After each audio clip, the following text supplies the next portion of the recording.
Now with 100% more ducks. Howdy folks, Grok the DuckFarmer here, and I'm on the FTOG server playing Feed the Beast Infinity Evolved Expert Mode. And a little bit of a change here to the Blood Magic Altar area. Let's take a quick look. Yep, slapped on top a little village spawner area so that I could have somebody else to do the bleeding for me. And because there should be no baby villagers coming out or baby mobs or anything like that, having a full block here is fine. If I thought there might be mobs, like this is a regular cursed earth spawner, then instead I would make sure I have at least half slabs underneath these planks. So the little baby zombies, chicken riding zombies, those guys couldn't get through, which would be bad.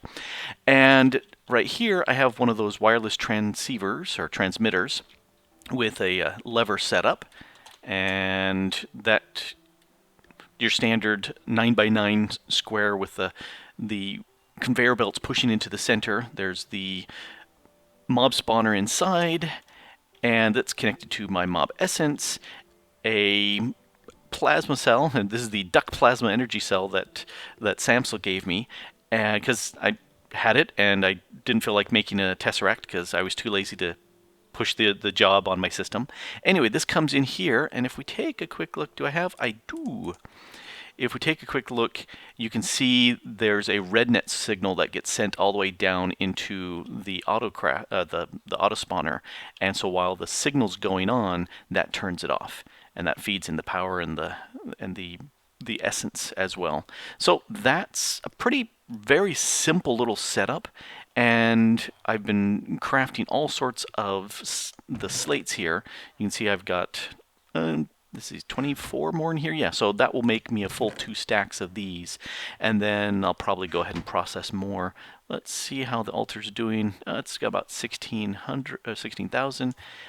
Villagers are really nice to have on as a source of blood at this point, life essence, so that because you can sacrifice them as opposed to getting 200 out of yourself with each heart. It's 2,000 life points from each one of these villagers, which is fantastic. So yeah, that filled up my altar, and there's plenty in there for these stones to get converted into slates. More slates. So what I'm wanting to do is to take these 28 redstone blocks and turn them into runes of sacrifice. Now let's take a look. Sacrifice. Runes of sacrifice require daggers of sacrifice, which is just an Arthana in the altar, and I will need 24 runes, so that's 58 daggers of sacrifice, plus a bunch of these imbued slates and more blood runes, and I've got plenty of those. And if we take a look at my network, let's see, sacrifice, I've got 27. I thought I'd made 28. Why had I not? Nope. Okay, maybe I have miscounted, but oh, I've got a bunch more Arthanas that I can. I need to convert these guys into daggers of sacrifice still. So that's what I'll be doing next. Let's check to make sure that recipe is still there. It is, and we'll just toss these guys in, and they will convert over. Yeah, I set up a auto crafting so it'll make those because lazy. Anyway, I need to make a bunch of those. I think I've got, what was the slates? No, the slates. Yeah, I've got enough of the imbued slates already, so that's not an issue. I just need to make a bunch more of these runes, because that needs 2 for each, so that's 56 of these guys. Yeah, but while that's crafting on, let me show you an issue I had. You can see that I currently have it off, which is on, which is good because that stops them from spawning. But as soon as I turn it on, then after it warms up for a little bit, it will just start spawning villager after villager after villager, and they just keep spawning at a pretty fast clip because I don't need unique villagers. I'm just letting them go. Yeah, I had a problem because the other night I was sitting here doing some work and I was calling these guys in and sacrificing them so I could get. Oh, it already did the slates and now it's doing the Arthana. Uh, I was doing that and I said, okay, that's good. And I logged off for the night without turning that back on to disable the spawner. Let me show you what badness happened. A word of warning. Don't ever be the cause of this. Want to see how many? Almost 2,000 entities. And I've already killed about 300. So I've killed about 700 of them, and the tick is good enough that I can actually move a little bit. And you can see I placed some blocks. I was able to dial up my network, grab some blocks, grab a piston and a lever, and after about 4 tries, I was able to get the lever placed here. So this should, I think I've got it targeted. This should go ahead and crush all the villagers. So let's give this a go. There's the sound. All right, this is good to hear. And I'm not even, yeah, I'm trying to turn to see what they're doing. There should be a mass death that I want to see if I can capture. I'm getting 1 to 2 frames. Alright, I want to see if I can capture the death of all of them.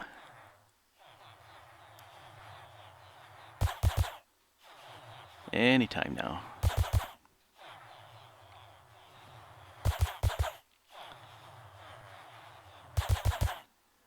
One and a half hearts. 1 heart. And now for a massive lag spike. Yay! All dead. Oh man, and my boom, there goes my frames up to 120. Oh, so much better, so much better. So, don't be a Grok and do it right. So, we're going to spend some time about how to do this right. So much happier that that is taken care of. So you have your blood altar, and you want to use villagers because, 2,000 life points each, so nice. But you don't want to run amok like I did, so how do you stop that? Well, that's 3 different ways that I'm going to go over right now. So here's the piston method that I have here. You could set this up on a timer so that it will fire off the piston every, I don't know, 2 minutes, 8, 10 minutes, something like that. And since this is a sticky piston here, once it gets the little pulse, it'll squish. You would need to put a repeater on here so that it would stay closed for a while, long enough to kill whatever you've got there. Very manual, not as good. Now, something else we could try is something like this. Let's go ahead and slap a block there, and let's put an autonomous activator here. And let's set them up for left click and for first slot only, and we'll put in there the dagger of sacrifice. And on the back, we'll go ahead and slap a block and put a timer right there. And 2 seconds is fine for right now. And you see, even though, the other thing that I did is set this to high. So every time there's a pulse, you can see it's activating, and it's actually using the dagger of sacrifice. So let's go ahead and flip this and bring in some villagers, and you'll see what the problem is. While this is actually swinging that dagger of sacrifice, it's not acting like a player is swinging that dagger of sacrifice. It's just doing a little bit of damage to them, and that's not really enough to keep up with the way these things spawn. Wouldn't that be nice? It would just automatically fill up your system here, but I think The mod authors for this didn't want to do that, so we can't use that. But what you could do is set this up for a longer interval.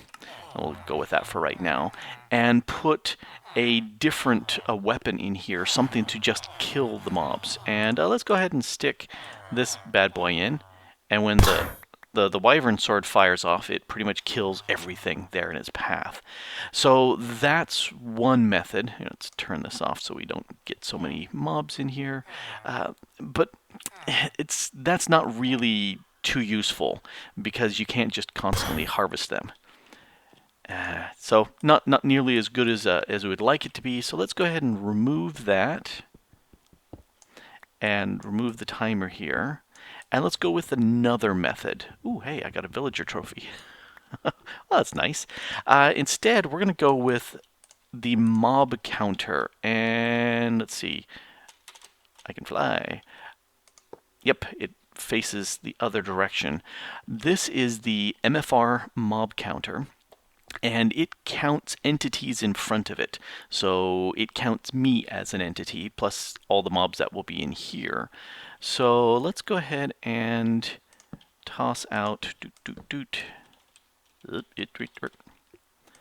going to go like this.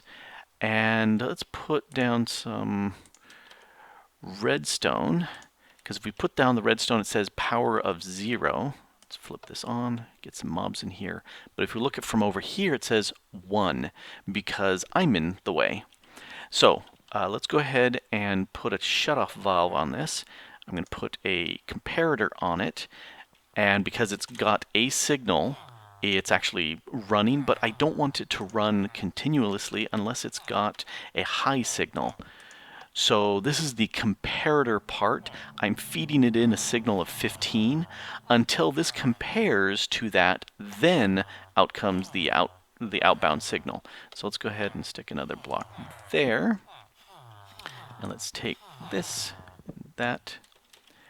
And oh, we now have a signal of 15. It's outputting.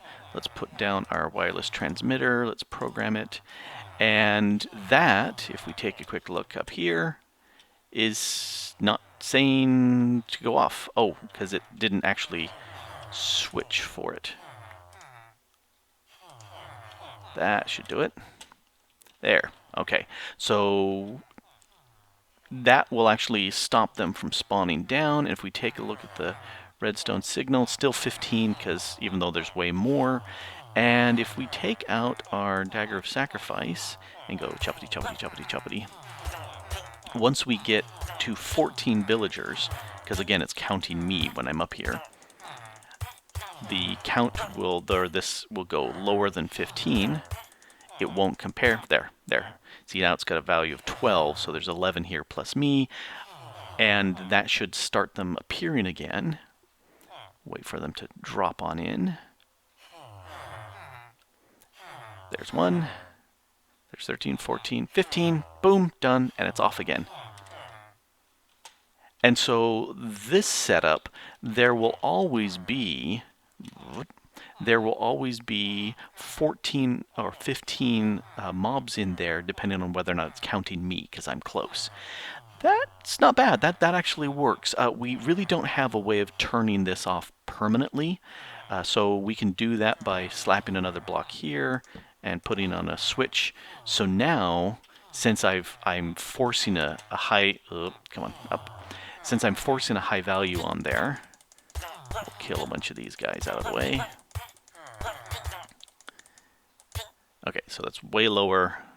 So we've got 2, one me and one it, agricraft guy. Then it's still not enough. The comparator is not running, but this signal is turning it off permanently anyway. So it just didn't even fire off anyway. But I do want me some mobs here. So I'm going to go ahead and I kind of like these red alloy wires. So I'm going to go ahead and replace these with red alloy wires. And that should not have fired off. Oh, this is just giving a signal and its max strength. So no, I can't use a red alloy wire here. I have to use a redstone. And that's not working there. I have to use redstone here. This should be able to use redstone, or the red alloy wire, and that should work out just fine. And then there's that on-off sort of... Can I reach you? Yep, and it's off.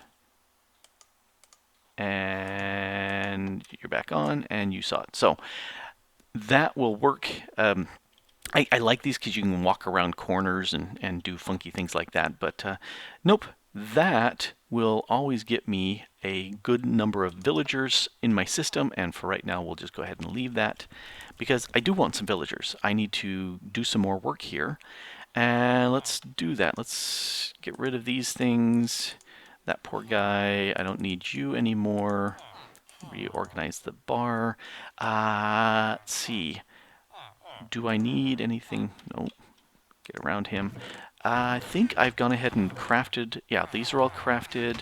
I should be able to make my blocks. So I'm going to go do that, and then I also need to do some researching because I need to get this bloodstone piece up there, and to do that I need the Sword of the Zephyr, which is Thaumcraft, and I got to research that. The runes are in place. In fact, I went ahead and made a quick change. I stuck some speed runes in here on that's the tier 4 section, and these tier 3 ones were blank, and that while they qualified for tier 3, they didn't do anything, so I upgraded them to be some of these sacrifice runes. So those are active and these are not. And the interesting thing is now when I take the dagger sacrifice and beat on a villager, instead of giving me 2,000 life points, it's almost 6,000, which is mighty nice. And this little doohickey here for regulating the villagers has been working very nicely. I've been processing a bunch of slates through and had to do a bunch more of these sacrificial daggers, so the Arthanas needed to go through, and all I need to do is just stand here every little while and go and get 6,000 blood in the altar. So it's worked out really nicely. But that's about as far as I'm going to be able to get today, because if take a look at the Thaumonomicon, I went ahead and researched Infusion, and then the Sword of the Zephyr, which is what I need to get the Bound Blade, which gets the weak blood shards, which gets me the stuff I need, but unfortunately this requires the actual Arcane Infusion. And that means also going into no alchemy. That means using this to distill out some of the essentia into warded jars, and that's a whole bunch of extra stuff that needs to be done, as well as crafting up the infusion altar.